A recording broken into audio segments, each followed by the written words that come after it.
Hey guys, King in the North here, back with some more Demon Souls.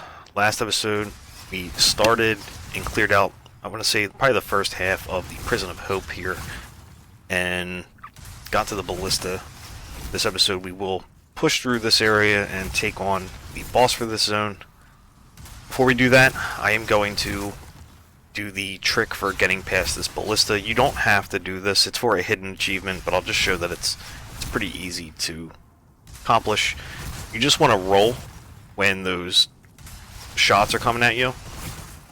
The best strategy is to roll as soon as you hear the audio of the shot being fired, and I do want to point out that there is a slight delay in the second shot, so you don't want to just hit double roll, because by the time you come back up you'll be getting shot by the second round.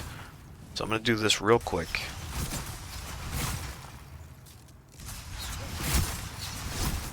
One, usually have to get through 3 of these.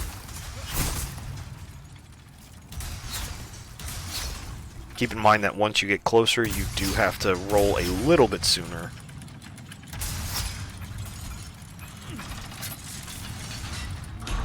There you have it. Not bad.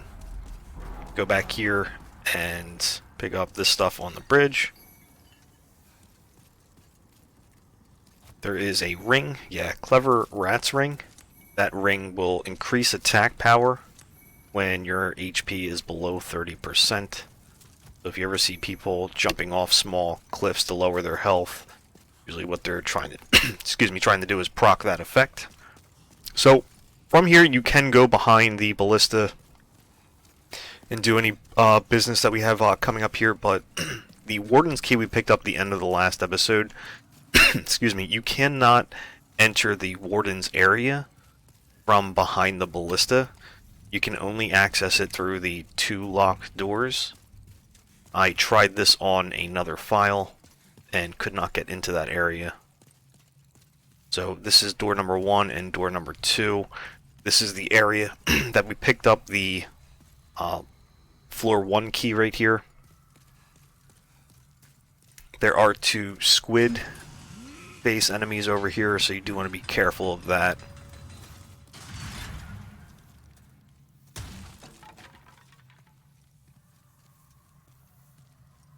They patrol, well, one patrols this hallway, the other one patrols the other hallway. As you see the green lights coming, it's working its way around here.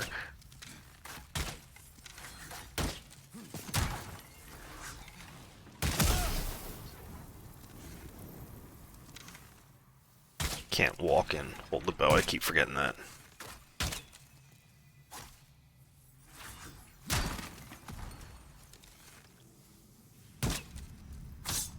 Alright, he's dead. Just easier to take him out from a distance because you can't really hide behind anything to get behind him here.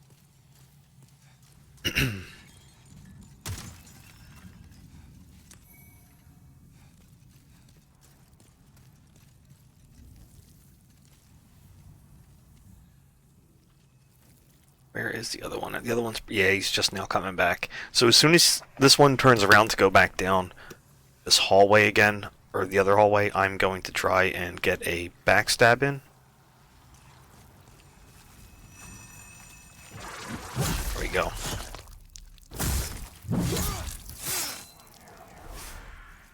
Nice damage there. I apologize too for previous videos if the for mic cutouts. I just realized that the threshold that I had set for my old mic did not work well with this mic. This mic is a little bit more, but also less sensitive with background noises. This is the gate that we could not open from the other side, and you'll see the Ballista in a second. But I had to make some changes with filters on this microphone, so it should work out a little bit better. As you see, the Ballista is right there. Like I was saying, if you were to not have backtrack like we just did, you could not open that metal door to get to that hallway where those 2 squid people were. So there is an invader up here. I want to take them out first before doing anything. They can be a bit of a pain in the ass, so get your shield up before you get halfway up the stairs, because they do have a crossbow and a mini dagger.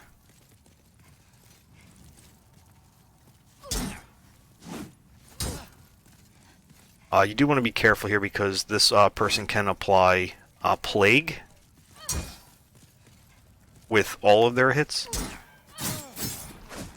Yeah, see, it's right there.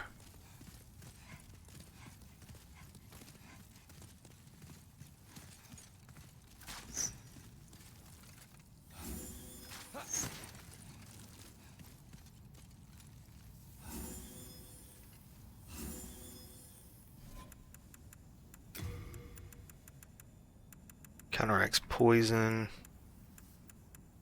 Figures I don't have the correct flower on me to counteract this. I think it drops off eventually. We'll find out, I guess, right?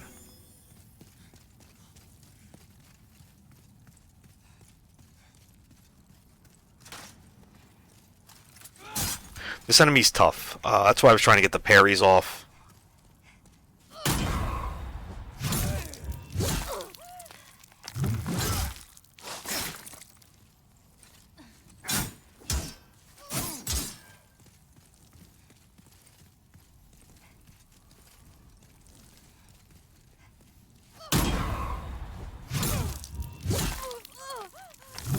There we go. Get some parry action going. So I can probably heal through this. I think there is an herb coming up that I can grab that'll drop the plague. See anything here?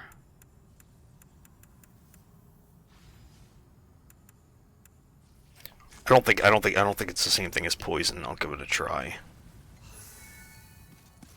It's not. So, unfortunately, I'm going to be blowing through some bills right now because I don't think Plague is going to drop off unless I get the appropriate flower.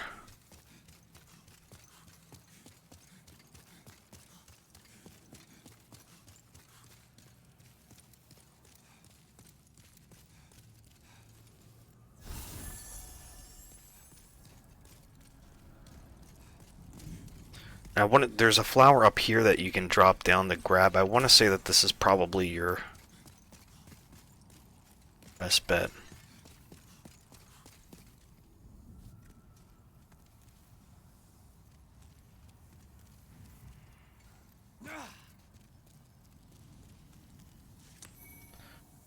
There's Lotus. Yep, counteracts Plague. Just surprised that it's everlasting with that plague effect. It's a shame. Used a lot of healing items to get through that, but she's dead.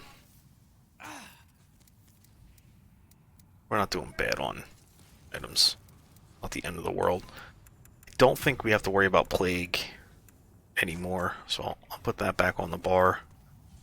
Okay, and we just have a few little odds and ends to clean up here before we take on the boss.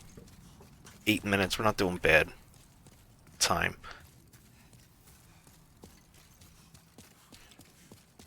A bit dizzy here, I apologize.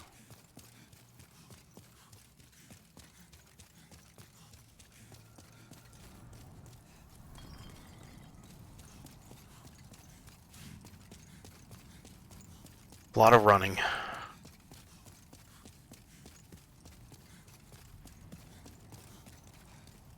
Getting the cardio in.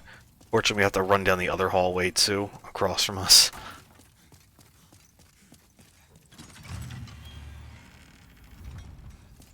You want to take out this enemy. As you see, it looks like he's doing some kind of spell or enchantment on the ground. I believe that if you do not take this one out, you will keep respawning the boss. There's also a key on the wall you want to grab.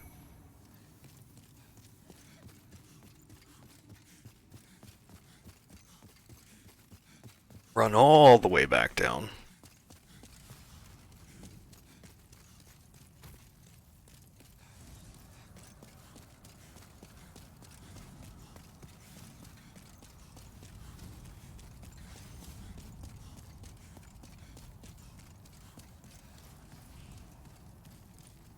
There's not after the ballista. There's not much in terms of combat for this area. It's just a lot of running.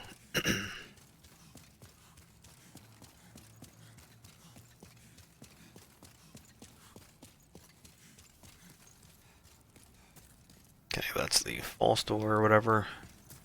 Go up this path here. I believe there's a caster set up top here at the end of this hallway coming up.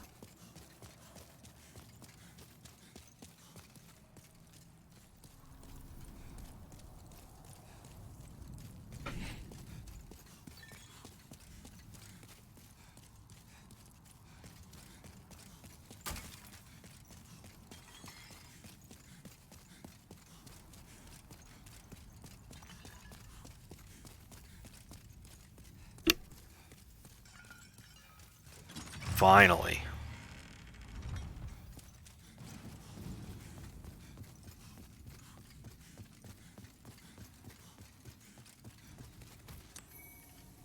Solar Catalyst, and yeah, this is an armor set. Imperial Spy Leggings. Alright. So, one more thing we want to take care of before we head into the boss. We picked up a key from the other side. That will allow us to let an NPC out of one of the prison cells that we saw earlier. Not the one that was standing at the gate, but one that was just kind of chilling, laying on the ground. He had a light shining in there, one of his spells. We're gonna go let him out. After we let him out, I think he shows back up at the Nexus, and you can buy... I forget what term it is. I know there's like miracles and stuff like that, but you can buy one of the set of spells off of him.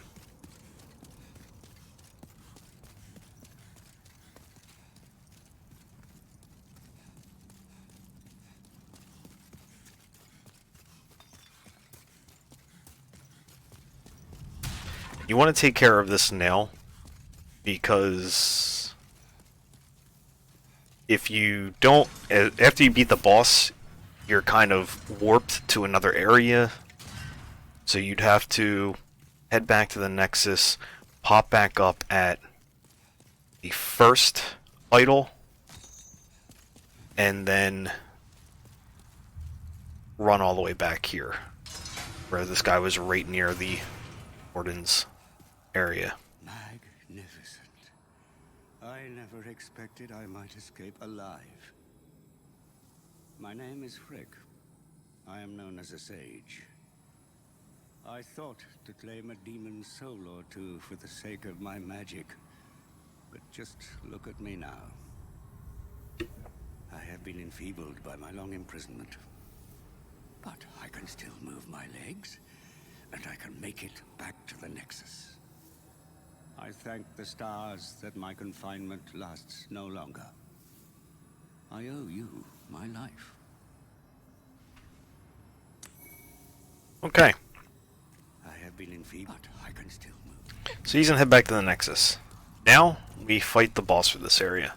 I'll go over that real quick before we get there, so I'm not having to explain it while we are in combat. When you walk into the boss room, the fight starts, but the boss doesn't really start attacking you right away.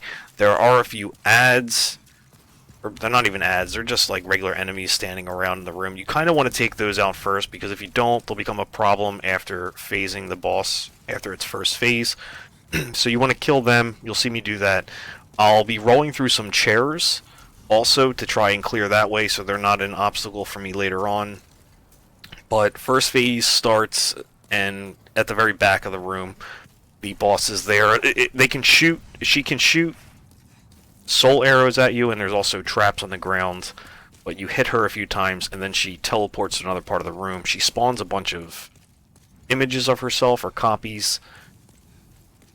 You know which one's her, because if you lock on, there will not be a health bar if you're targeting the boss, where the ads have a health bar below them. We'll let the cutscene happen real quick. The ads will have health bars on them, and they'll all be shooting you. For this, I'm going to hope that the thief ring helps me from being targeted by them, but there's a bunch of pillars on the side that you'll want to hide behind and try to get your bearing straight to see who you're going to target. So there is a hidden achievement for this as well. I did complete that on another file, so you won't see that pop up if I do successfully complete that, but the terms for that are only doing damage to the boss and leaving the ads alone and not doing any damage to them. So without further ado, let us get started.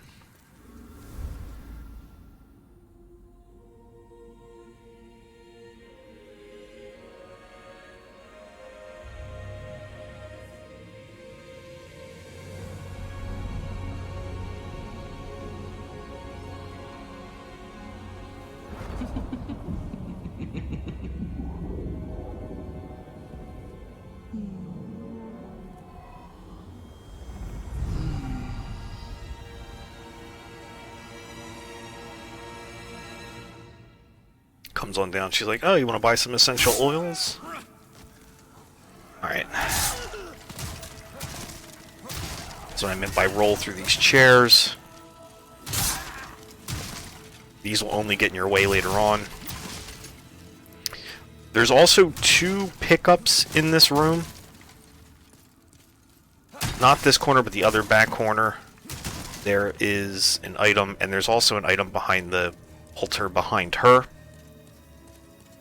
You want to grab these now because you will not be able to grab them after the boss fight. As I said, you're going to be ported out of here. So if you want them and you miss them during the boss fight, you'll have to run all the way back to this room. Which it's not the end of the world, it's just extra work that you probably don't want to deal with.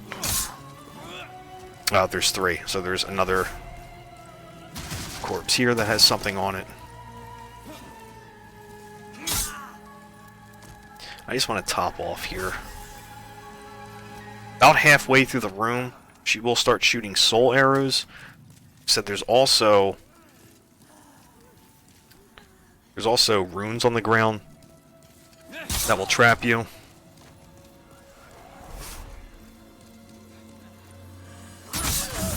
Yeah, they're right there.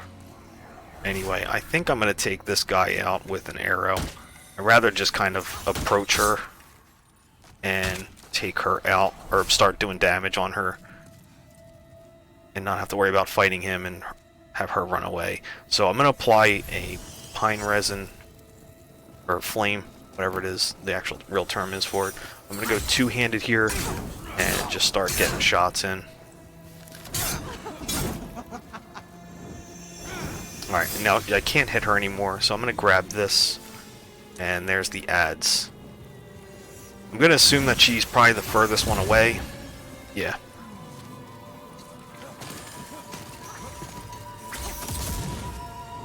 So you said you want to... Alright, so she's actually in the middle here.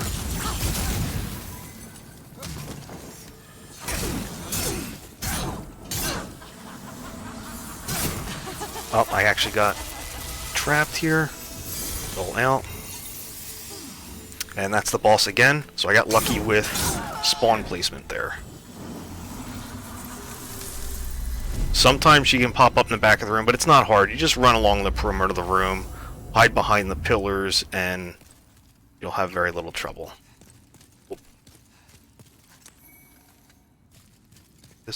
Okay, so this did not...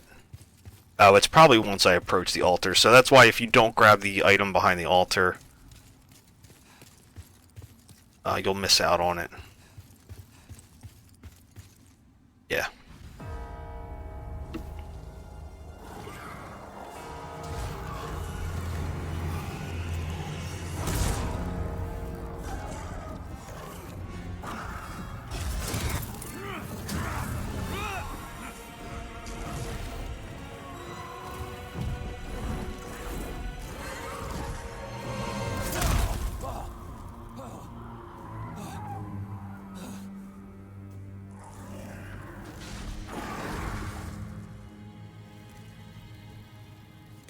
Alright. Happy birthday. Okay, just a drop off here. You want to make sure you don't fall off. Come back. And head on up. We have our stone here that we can teleport back with. It also has the demon soul on it. Just grab right there, doll demon soul. We'll head back to the Nexus. We have some business to take care of here with 16,000 souls.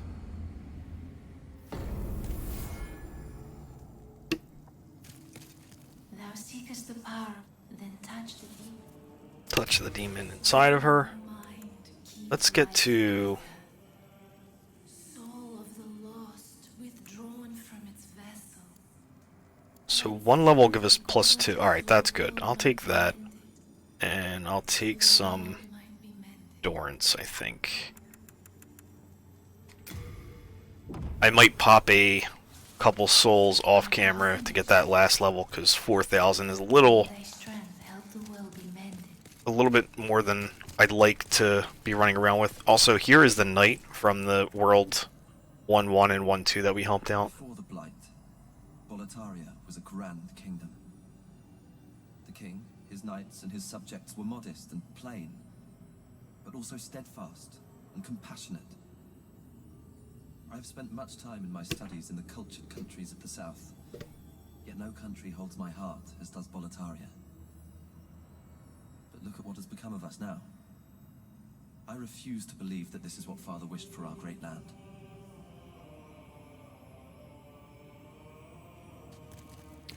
Here in Boletaria, we speak of the legend of the two swords and the solitary hero. The two swords are Demonbrand and Soulbrand. One sword banishes that which befouls man, and the other banishes man himself. The solitary hero is old King Doran. King Doran is the Everlasting One, founder of Boletaria and protector of the two swords. Of course, only according to legend. But in the dark state of our land, sometimes legends are all we have.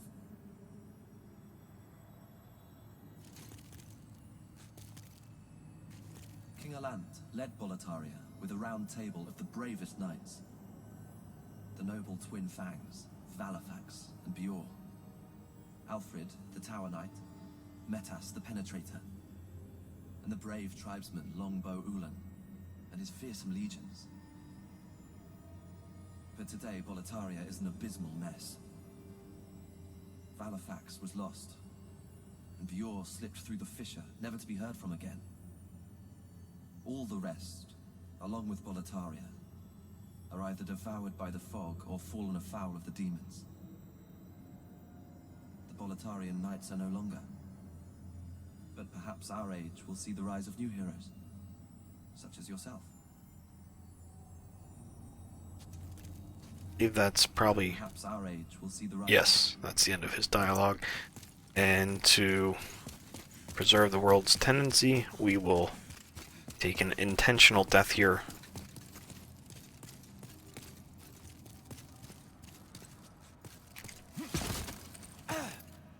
Actually, it's probably better. Yeah, I have a better angle on the other side.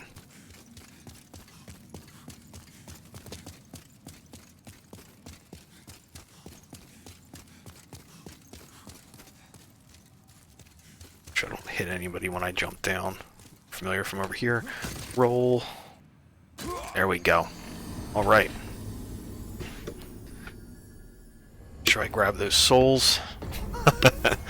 But for now, guys, this is going to be an episode. We're 24 minutes in, and we were able to finish up World 3.1, I believe that was. So next episode, we'll head to 4.1 over there. So for now, guys, feel free to like, comment, subscribe, and I'll see you all in the next episode. Peace.